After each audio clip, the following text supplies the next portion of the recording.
ಎಲ್ಲ ಮಾಧ್ಯಮ ಸ್ನೇಹಿತರಿಗೆ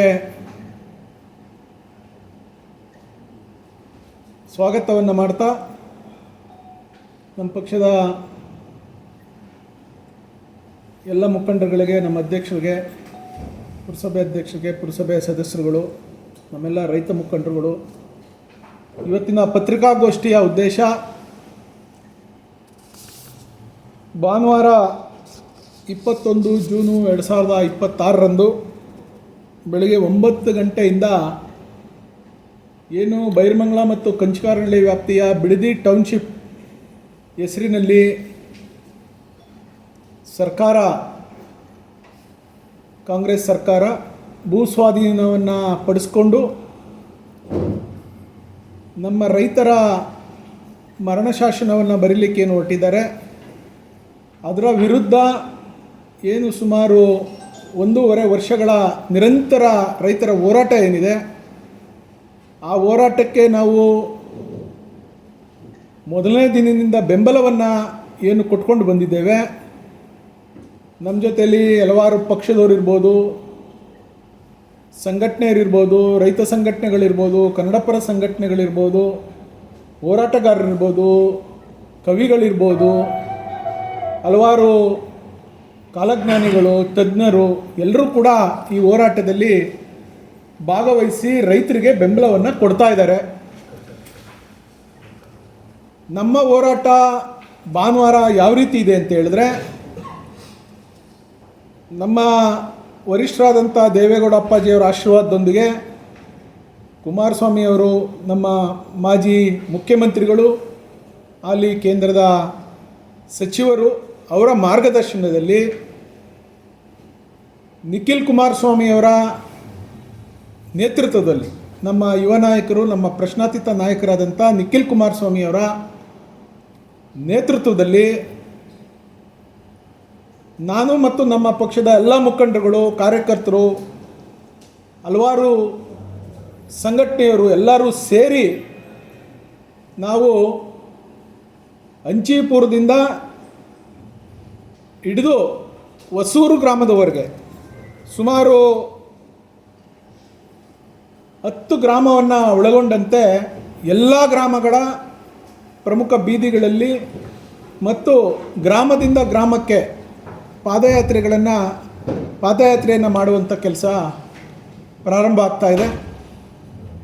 ಸೊ ಆ ಉದ್ದೇಶದಿಂದ ಇವತ್ತು ನಮ್ಮ ಪಾದಯಾತ್ರೆಗೆ ತಾವೆಲ್ಲ ಮಾಧ್ಯಮ ಸ್ನೇಹಿತರು ಮೊದಲನೇ ದಿವಸದಿಂದ ಈ ಹೋರಾಟವನ್ನು ನೋಡ್ತಾ ಇದ್ದೀರಿ.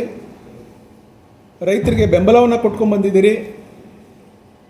ನೀವು ಪ್ರಿಂಟ್ ಮೀಡಿಯಾ ಇರ್ಬೋದು, ಎಲೆಕ್ಟ್ರಾನಿಕ್ ಮೀಡಿಯಾ ಇರ್ಬೋದು, ಯೂಟ್ಯೂಬರ್ಸ್ ಇರ್ಬೋದು, ಸೋಷಿಯಲ್ ಮೀಡಿಯಾದಲ್ಲಿ ನಮ್ಮ ರೈತರ ಪರಗೆ ಧ್ವನಿ ಎತ್ತಿದಂಥ ಹಲವಾರು ಸ್ನೇಹಿತರುಗಳಿರ್ಬೋದು.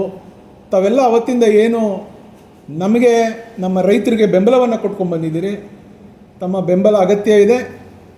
ಅವತ್ತು ದಿನಪೂರ್ತಿ ನಮ್ಮ ಜೊತೆ ಇದ್ದು ತಮ್ಮ ಸಹಕಾರದೊಂದಿಗೆ ಈ ಪಾದಯಾತ್ರೆಯನ್ನು ಯಶಸ್ವಿ ಮಾಡಿ, ಈ ಪಾದಯಾತ್ರೆ ಏನು ನಾವು ಕೈಗೊಳ್ತಾ ಇದ್ದೀವಿ, ಇದು ಸರ್ಕಾರವನ್ನು ಎಚ್ಚರಿಸೋದು.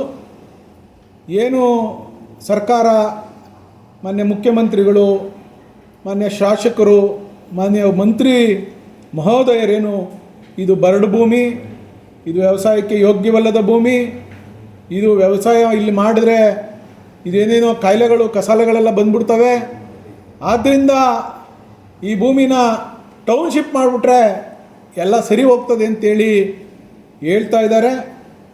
ಕೆಲವಾರು ಅವರ ಸ್ನೇಹಿತರ ಜೊತೆ ಹೇಳಿಸ್ತಾ ಇದ್ದಾರೆ.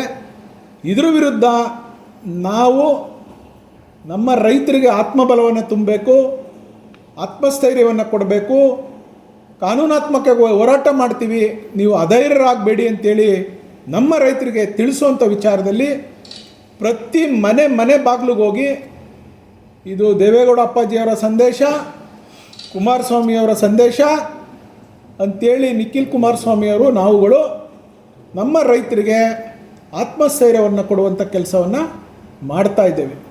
ದಯಮಾಡಿ ತಾವೆಲ್ಲ ಸಹಕಾರ ನೀಡಬೇಕು ಅಂತೇಳಿ ತಮ್ಮಲ್ಲಿ ವಿನಂತಿ ಮಾಡ್ತೇನೆ.